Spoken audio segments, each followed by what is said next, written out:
We are very excited, এই জন্য family নিয়ে আসা। নিশোর যে নতুন মুভি আসলো সেটা দম। দম, সেটাও দেখার ইচ্ছা আছে। সো হ্যাঁ, এটার পরে বাকিগুলো দেখার প্ল্যানের মধ্যে আছে।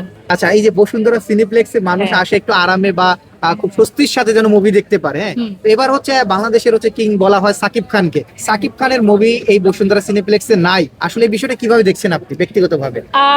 যতটুক জানি আসলে মুভিটা যেরকম এক্সপেকটেশন ছিল সেরকম হয়নি, সো এই জন্য মেবি অডিয়েন্সও সেরকম কম।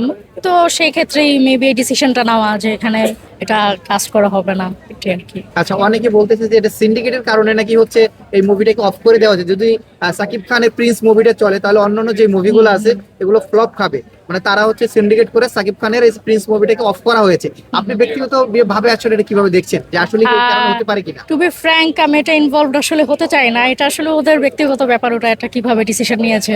So yeah, it's up to them, ওরা কোন ছবি এখানে রিলিজ করবে কোনগুলো না, সো এটা ওদের হাতেই। ঠিক আছে, থ্যাংক ইউ। Thank you.